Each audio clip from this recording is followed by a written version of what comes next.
بسم اللہ الرحمن الرحیم۔ سرزمین فلسطین کی عظمت۔ آپ کے بچے بھلے آپ سے پوچھیں یا نہ پوچھیں، آپ انہیں یہ ضرور بتایا کیجئے کہ ہم فلسطین سے اس لیے محبت کرتے ہیں کہ یہ فلسطین انبیاء علیہم السلام کا مسکن اور سرزمین رہی ہے۔ حضرت ابراہیم علیہ السلام نے فلسطین کی طرف ہجرت فرمائی۔ اللہ تبارک و تعالی نے حضرت لوط علیہ السلام کو اس عذاب سے نجات دی جو ان کی قوم پر اسی جگہ نازل ہوا تھا۔ حضرت داؤد علیہ السلام نے اسی سرزمین پر سکونت رکھی اور یہیں اپنا ایک محراب بھی تعمیر فرمایا۔ حضرت سلیمان علیہ السلام اسی ملک میں بیٹھ کر ساری دنیا پر حکومت فرمایا کرتے تھے۔ چونٹی کا وہ مشہور قصہ جس میں ایک چونٹی نے اپنی باقی ساتھیوں سے کہا تھا، اے چونٹیوں اپنے بلوں میں گھس جاؤ، یہی اس ملک میں واقع اسقلان شہر کی ایک وادی میں پیش آیا تھا جس کا نام بعد میں وادی نمل چونٹیوں کی وادی رکھ دیا گیا تھا۔ حضرت زکریا علیہ السلام کا محراب بھی اسی شہر میں ہے۔ حضرت موسیٰ علیہ السلام نے اسی ملک کے بارے میں اپنے ساتھیوں سے کہا تھا کہ اس مقدس شہر میں داخل ہو جاؤ۔ انہوں نے اس شہر کو مقدس اس شہر کے شرک سے پاک ہونے اور انبیاء علیہم السلام کا مسکن ہونے کی وجہ سے کہا تھا۔ اس شہر میں کئی معجزات وقوع پذیر ہوئے جن میں ایک کنواری بی بی حضرت مریم کے بطن سے حضرت عیسیٰ علیہ السلام کی ولادت مبارکہ بھی ہے۔ حضرت عیسیٰ علیہ السلام کو جب ان کی قوم نے قتل کرنا چاہا تو اللہ تبارک و تعالی نے انہیں اسی شہر سے آسمان پر اٹھا لیا تھا۔ ولادت کے بعد جب عورت اپنی جسمانی کمزوری کی انتہا پر ہوتی ہے، ایسی حالت میں بی بی مریم کا کھجور کے تنے کو ہلا دینا بھی ایک معجزہ الہی ہے۔ قیامت کی علامات میں سے ایک حضرت عیسیٰ علیہ السلام کا زمین پر واپس تشریف اسی شہر کے مقام سفید مینار کے پاس ہوگا۔ اسی شہر کے ہی مقام باب لد پر حضرت عیسیٰ علیہ السلام مسیح دجال کو قتل کریں گے۔ فلسطین ہی ارض محشر ہے۔ اسی شہر سے ہی یاجوج و ماجوج کا زمین میں قتال اور فساد کا کام شروع ہوگا۔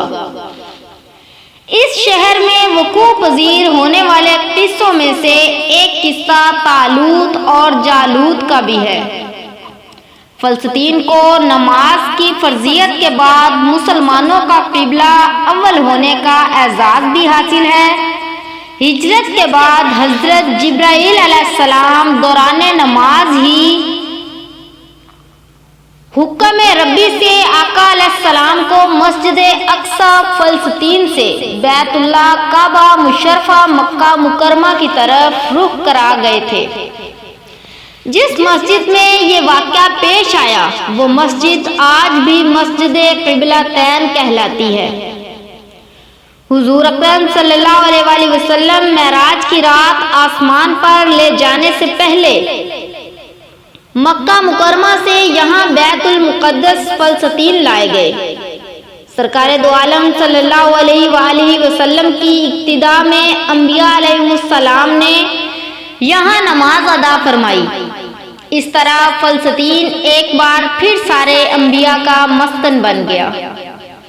سیدنا ابو ذر رضی اللہ تعالیٰ عنہ کہتے ہیں کہ میں نے رسول اللہ صلی اللہ علیہ وآلہ وسلم سے عرض کیا کہ زمین پر سب سے پہلی مسجد کون سی بنائی گئی؟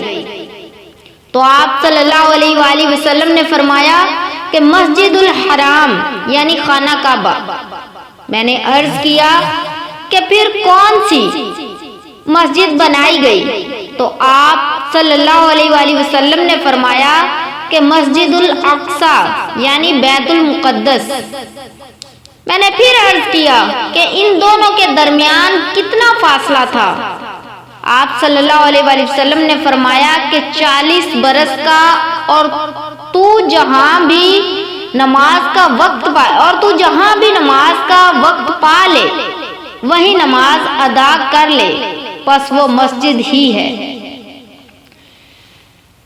وصال حبیبنا صلی اللہ علیہ وآلہ وسلم کے بعد حضرت ابو بکر رضی اللہ تعالی عنہ ارتداد کے فتنہ اور دیگر کئی مشاکل سے نمٹنے کے لیے عسکری اور افرادی قوت کی اشد ضرورت کے باوجود بھی ارض شام فلسطین کی طرف آپ صلی اللہ علیہ وآلہ وسلم کا تیار کردہ لشکر بھیجنا بھی ایک ناقابل فراموش حقیقت ہے۔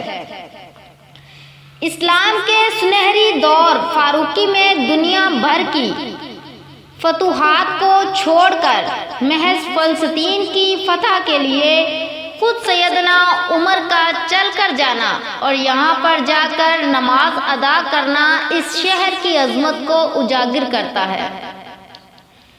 دوسری بار بینی معراج کی رات بروز جمعہ 27 رجب 583 ہجری کو صلاح الدین ایوبی کے ہاتھوں اس شہر کا دوبارہ فتح ہونا بھی ایک نشانی ہے۔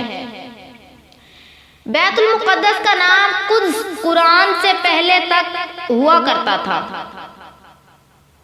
قرآن نازل ہوا تو اس کا نام مسجد اقصی رکھ دیا۔ قدس اس شہر کی اس تقدیس کی وجہ سے ہے جو اسے دوسرے شہروں سے ممتاز کرتی ہے۔